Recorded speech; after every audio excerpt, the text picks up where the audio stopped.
In this series, I'm constantly breaking down the sounds of the artists and genres that you guys want to hear. So it makes sense, on top of a workflow for building these tracks, I also have a strategy for A/B referencing them as well. I think some of these tips will help you, so let's jump into it.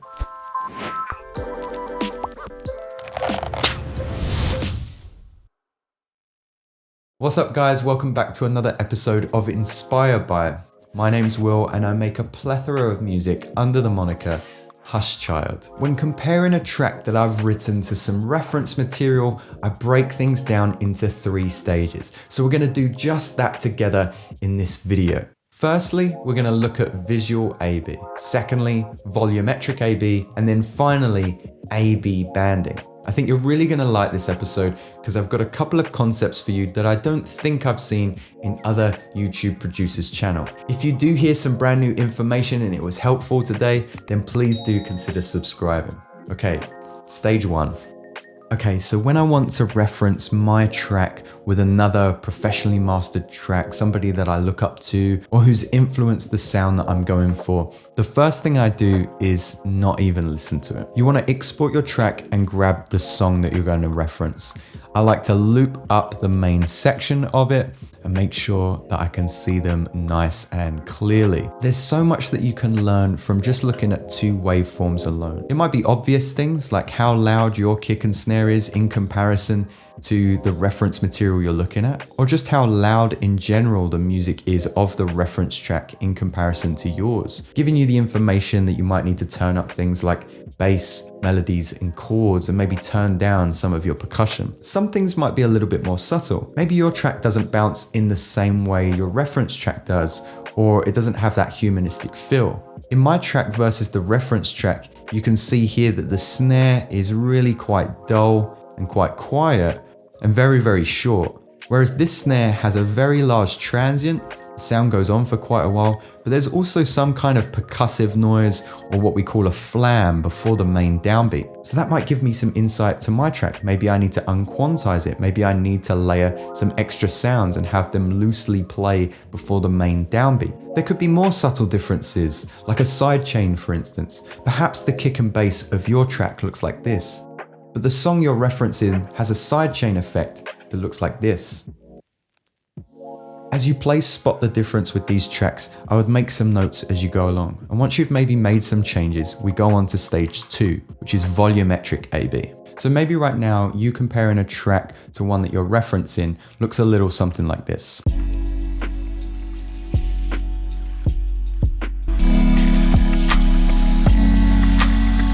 Notice how there's such a big difference in volume.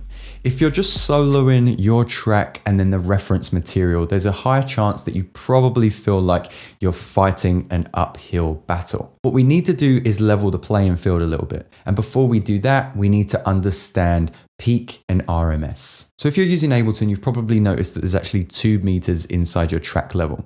We have the dark green level that's jumping up and down, and then we have this solid green level that seems to be in front of it. The dark green level jumping up and down is what we call the peak level. This can be things such as kicks and snares, maybe even hi-hats. It's the instantaneous level of the loudest sound at its absolute value. Now compare that to the RMS. RMS means root mean squared. It's basically the average loudness of your track. It's actually calculated over about 300 milliseconds, but we're going to keep it really simple for now. Now, when you're comparing your track to some reference material, the reason that the reference material always sounds better is because they've reduced the dynamic range, which is the difference between kind of the peak levels and the RMS. And in doing so, their track is always sounding consistently louder than yours. So what you can do to even the playing field is reduce the loudness of the track you're comparing it to and even out the RMS of both tracks.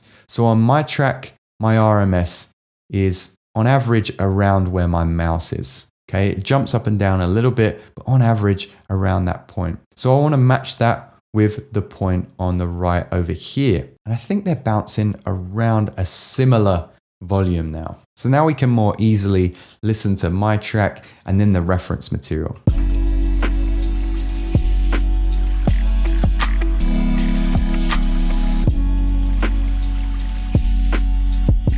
Now I can more accurately compare these two tracks. I know that with the reference material, it's sounding a lot more bright, a lot fuller, whereas my track is sounding very muddy. I've got a much more dull snare, a slightly different kick, which is actually a positive. I prefer the kick in my track. So it doesn't always have to be negatives, but with the reference material, the hi-hats and the Foley is sounding much more organic, whereas my track has a very rigid sound and all of that Foley seems to be rounded off. It's not as bright, it doesn't sound as luscious. That reminds me, if you don't feel too confident in manually turning your reference material down, then you can use a tool like the volume compensator from LAEX. All you need to do is drop it on each track.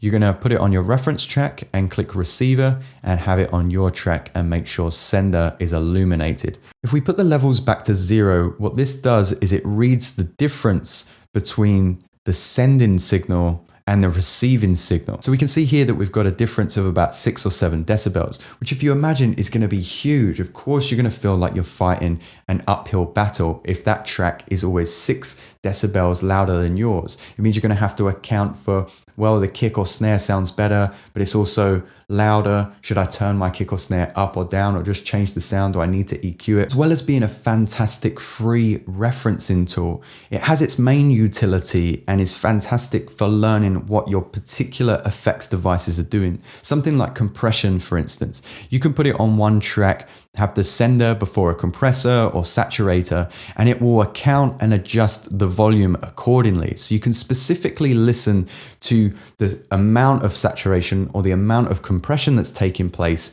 without having any particular kind of loudness. To go back to using it as a referencing tool real quick, over on the Discord, we talk about maybe the importance or unimportance of LUFS, and you can actually switch this from RMS to LUFS. And then over on the receiving side, you can also manually set up which music streaming platform you would like the volume to adjust to and match with your referencing material. I normally hit the Spotify button, aim for about -14 LUFS, and once I'm happy with my track in comparison to the reference material, I upload it straight to DistroKid, who you guys know by now is a sponsor of this channel. They make it so easy to get your music on all of the streaming platforms. Use the link in the description, you get 7% off your first year. They've got so many handy tools to make sure that you can get your music out there. So finally, stage 3, I want to be really specific and sure of myself what I'm comparing to the reference track. And as time goes on, you'll get better at training your ears to hear different things in musical material, but why not make it a little easier on yourself by using another tool that will stop you from straining to hear all of these different changes. So what I'll normally do is throw the EQ3 device on the master. Change that low frequency to 140. The high frequency you can have anywhere between sort of 3 and 5K. Depends what kind of track you're making. And then I'll turn off the medium and high. The first thing that we're going to do is just compare the low frequencies. You might need headphones for this one.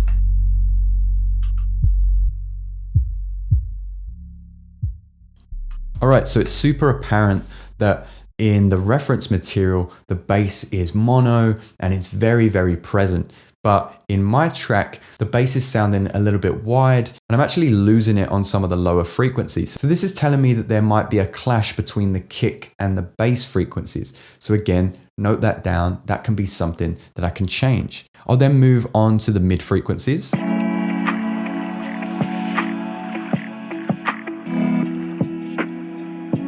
Almost all instruments overlap between the frequencies of like 200 and 600 hertz. So this will be something that a lot of producers will actually duck out of their individual instruments and tracks so that it's not as much of a muddy mix. I can tell with my reference material, it's sounding a little bit more bright, a little bit more open, and there's a lot of mud sounding quite dull in the mid-band frequencies of my track. Finally, let's look at the highs.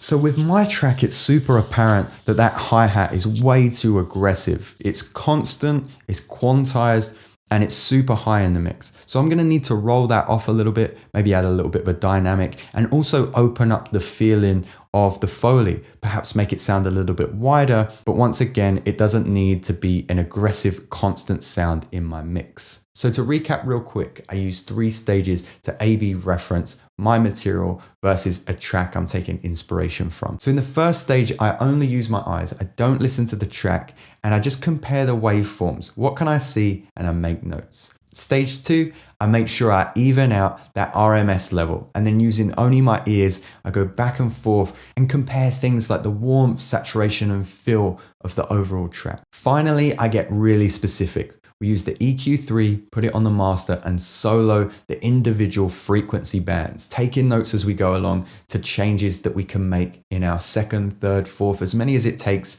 mixes later on. I hope this helped, guys, and if it does, do consider subscribing. Don't forget that I've got more helpful tools and bonus content, as well as courses on the way over at the Patreon. There's also a couple of spaces left for one-to-one tuition, so do grab a seat whilst they're available. As always, guys, I thank you so much for swinging by, and I'll see you next time.